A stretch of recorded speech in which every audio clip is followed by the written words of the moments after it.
Okay, so the Food Network magazine, the Christmas cookbook, 97 recipes, so many cookies. And the Star's Easy Appetizers, Fun Family Feast, Turkey Tamales, Lobster Pot Pies, Braised Short Ribs, plus Hanukkah Brunch. A Very Merry Cake Roll is on page 94. And this is, as you can see, the December 2022 issue. So, I've only picked out a few recipes, not a whole lot. Katie Lee Biggles No-Bake Chocolate Peanut Butter Cookies. I like this one. Active time is 30 minutes. Total time 1.5 hours. Makes 30 cookies. 1 cup peanut butter, 60 butter crackers such as Ritz, 2 sleeves, 2 1/4. Donna, get that down there so you can see. I don't have my glasses on and I apologize. 2 1/2 cup milk chocolate chip, red and green sprinkles just for decorating. Okay, now it's a 3-step process. So the first step, you're going to line a baking sheet with parchment paper. Spread a generous teaspoon of the peanut butter onto half the cracker, and then top with remaining cracker. Place on the prepared baking sheet and refrigerate until the peanut butter is firm. That takes 20 to 30 minutes.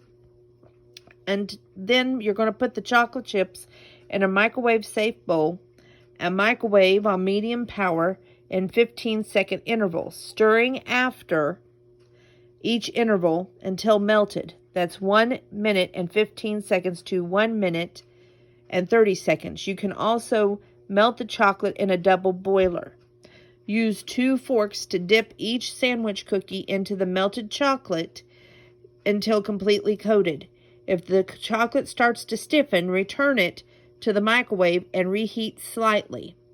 Now the third step, you're going to put the cookies back on the baking sheet and decorate with the sprinkles. Refrigerate until firm, which is about 30 minutes. You can store in an airtight container at room temperature for up to 1 week. Now that's just pretty awesome. So those get my seal of approval. Now we're going to move back here to this part of the magazine. Apple pie shortbread cookies. Now y'all know I love apples, so shouldn't be any shock that I picked something with apples.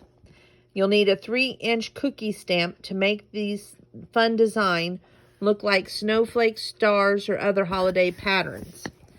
Now your apple pie shortbread cookies is active time 1 hour, total time 2.5 hours plus cooling, makes about 18 cookies. Now for the cookies, this is what you're going to need. 1 cup of refrigerated apple cider, 2 sticks unsalted butter at room temp, 1 large egg yolk, 2 teaspoons apple pie spice, 1/2 teaspoon salt, 1 cup confectioner's sugar, 2 1/4 cups of all-purpose flour plus more for kneading and stamping, granulated sugar for rolling. For the glaze, you're going to need 3/4 cup of confectioner's sugar, 1 tablespoon of refrigerated apple cider, 1 1/2 to 3 teaspoons of warm water. To make the cookies, bring the cider to a boil in a small non-stick skillet over medium heat. Cook until syrupy and reduce to about 1 1/2 teaspoon, 12 to 14 minutes. Set aside until cooled slightly but liquidly. You're going to beat the butter, egg yolk, apple pie spice, and salt in a large bowl with a wooden spoon until creamy and smooth. Mix in reduced cider to combine, then mix in confectioner's sugar. Add the flour, mix until most of the flour is absorbed and it's difficult to stir. Turn out the dough and any flour from the bowl onto a clean work surface. Gather gently and knead the dough a few times, dusting the dough and surface with flour as needed until the dough comes together and is soft but not sticky. Line a baking sheet with parchment paper. Divide the dough into 18 pieces, about 1 1/2 tablespoon each, and roll each ball into a ball. Place on baking sheet and refrigerate until slightly firm but with some give for the stamping, which is about 30 minutes. Put a few tablespoons of granulated sugar on a large plate. Working with 1 piece of dough at a time, gently re-roll the dough ball if mishappen. Then place on the sugared plate. Sprinkle the top of the dough ball with the sugar and lightly dust with flour. Lightly dust a 3-inch cookie stamp with flour and press on the dough ball until the cookie is 1/4 to 1/2 inch thick. Lift the stamp to release the cookie. If it's stuck to the stamp, gently pull on an edge to release. Repeat with remaining dough balls. Arrange on a unlined baking sheet. Refrigerate the stamped cookie until firm, 20 to 30 minutes. Meanwhile, position the racks in the upper and lower thirds of the oven. Preheat to 350, baking, switching the pans halfway through until the cookies are firm around the edges and just beginning to lightly brown, which takes 15 to 18 minutes. Let it cool a few minutes on the baking sheet, then transfer to a rack to cool completely. Make the glaze. Mix the confectioner's sugar, apple cider, and 1/2 teaspoon warm water in a medium bowl until smooth. Add more water, a 1/2 teaspoon at a time, until the glaze is a consistency of heavy cream. Dip the stamped side of each cookie in the glaze and let the excess drip off.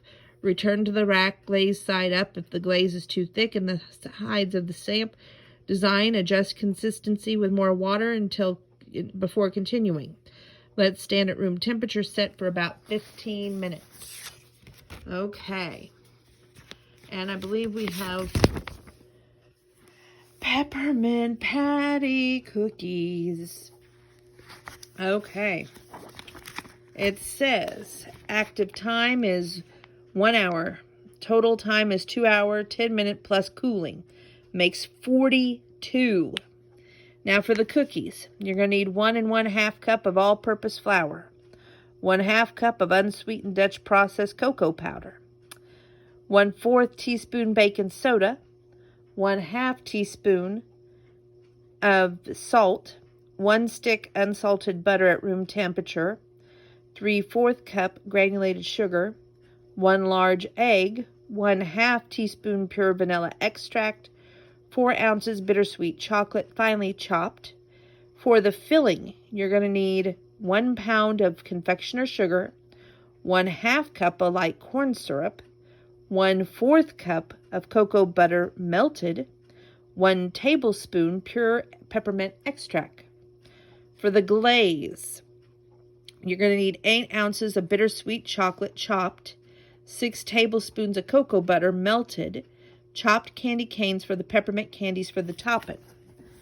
Now, you're going to make the cookies. So you're going to whisk the flour, cocoa powder, baking soda, and salt in a medium bowl. Beat the butter and granulated sugar in a large bowl with a mixer on medium-high speed until fluffy. That's about 3 minutes. Add the egg and vanilla, beat until combined. Reduce the mixer speed to low. Beat in the flour mixture, chocolate just until combined. Transfer the dough to a large sheet of parchment paper, using the parchment to help roll into a 1 3/4 by 11-inch log and wrap. Refrigerate until firm, at least 1 hour. Position your racks in the upper and lower thirds of the oven. Preheat it to 350 degrees. Line 2 baking sheets with parchment paper. Unwrap the log and slice it into 1/4 inch thick rounds. Arrange 1 inch apart on the baking sheet. Bake until set, about 15 minutes. Let it cool for 5 minutes on the pan, then transfer to racks to cool completely. Make the filling. Beat the confectioner's sugar, corn syrup, cocoa butter, and peppermint extract in a medium bowl to make a tight, sticky paste. The consistency of Play-Doh. If needed, use your hands to knead the paste. Place between 2 sheets of parchment and roll out onto 13 to 14 inch round by 1/4 inch thick. If you're having trouble rolling out the paste, microwave for 15 seconds to warm up. Use a 2-inch round cutter or glass to cut out rounds. Gather the scraps and re-roll it and cut out more rounds. Place a round on top of each cookie, then refrigerate while preparing the glaze. Make the glaze. Combine the chocolate and cocoa butter in a medium heat-proof bowl and set over a saucepan with few inches of simmering water. Do not let the bowl touch the water. Cook, stirring until the chocolate is melted, and glaze the combined to 5 to 10 minutes. Remove the bowl from the pan and let the glaze cool slightly, about 5 minutes. Line a baking sheet with parchment paper. Arrange some of the cookie on a rack, separate rimmed baking sheet. Spoon the chocolate glaze over each cookie, allowing any excess to drip off. Sprinkle with crushed candy and let the glaze set. Then transfer the cookies to a lined baking sheet. Repeat with remaining cookies and glaze. If you run out of glaze, scrape the excess chocolate from the sheet pan into the bowl and remelt. Looks absolutely wonderful. Well, those are the 3 recipes I picked out, but there are so many amazing recipes in this book. You don't want to miss out on the Food Network Christmas Cookbook. Be sure to go pick it up. That's the December issue right there. Thank you for tuning in.